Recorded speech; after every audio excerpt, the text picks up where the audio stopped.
quisiera empezar a agradecerle a la doctora Ivette por su invaluable invitación. Para mí es un honor estar con tantos juristas tan destacados, donde me permite tratar un tema sumamente interesante. Y pues muchísimas gracias, doctora Ivette, y a todos los que están presentes por acompañarnos. Y por otro lado también quisiera empezar, no soy conductor, soy colaborador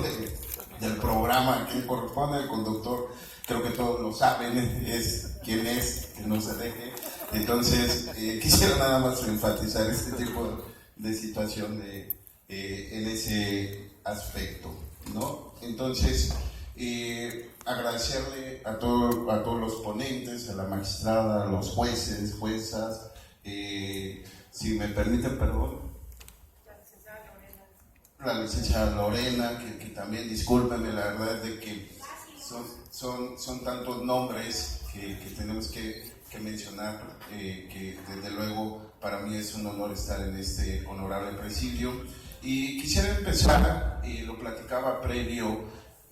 a esta ponencia, cuáles son las problemáticas que uno ve del otro lado de los juzgadores, del otro lado de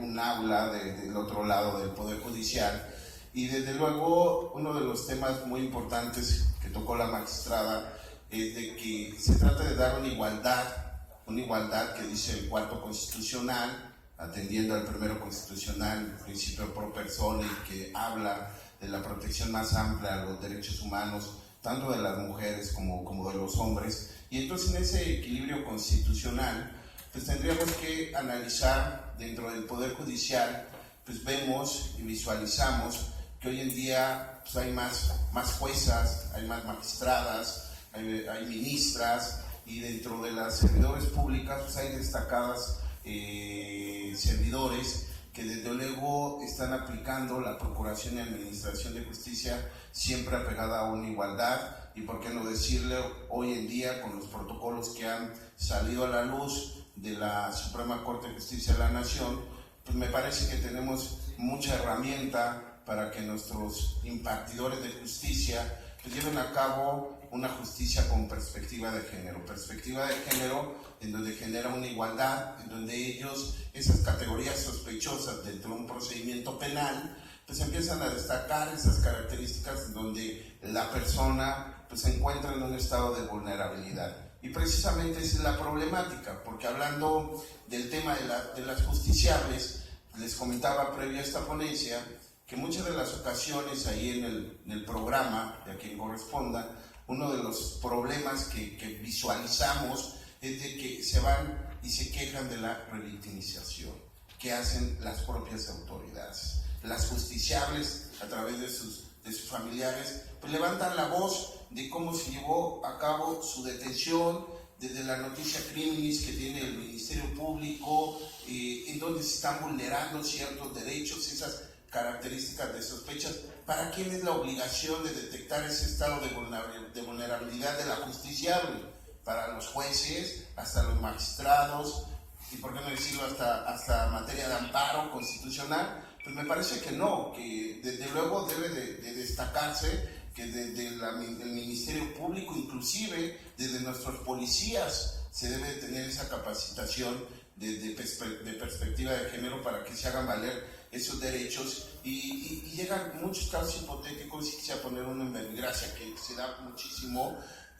cuando sufre violencia familiar, doméstica, porque evidentemente hay tipos de violencia de género y que ya nuestros protocolos, los tratados internacionales, inclusive se ha sancionado la Corte Interamericana de Derechos Humanos al Estado mexicano, precisamente. Y uno de esos tantos asuntos emblemáticos pues es el del campo del algodonero, que evidentemente fue como una directriz para poder tener esa perspectiva de género y aplicarla dentro de la Procuración y Administración de Justicia.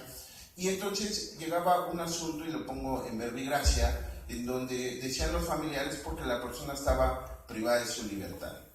Y llegaron los familiares, dijeron es de que ya está sentenciada, ya confirmó salas penales y estaban en vísperas de poner un amparo. Y su preocupación de estas personas era de que en todo su procedimiento pues nadie detectó de que hubo una agresión al esposo en donde le causó unas lesiones considerables, pero fue porque dentro de la investigación se arrojó que este sujeto le venía ejerciendo violencia doméstica, psicológica y de cualquier otro tipo dentro del aspecto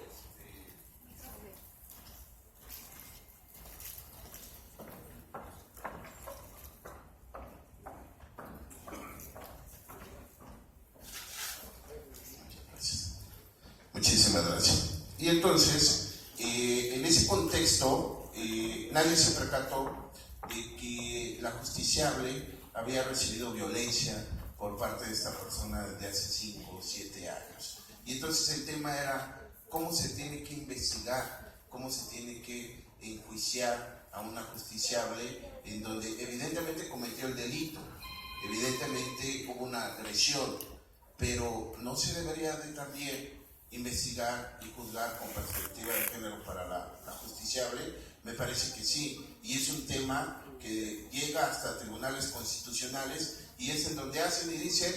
hagan una reposición del procedimiento para el efecto de que se le juzgue con perspectiva de género, porque llega hasta en la etapa de tribunal constitucional. De esos casos hay muchísimos y creo que ya la Corte, inclusive en las audiencias cuando está involucrada una justiciable,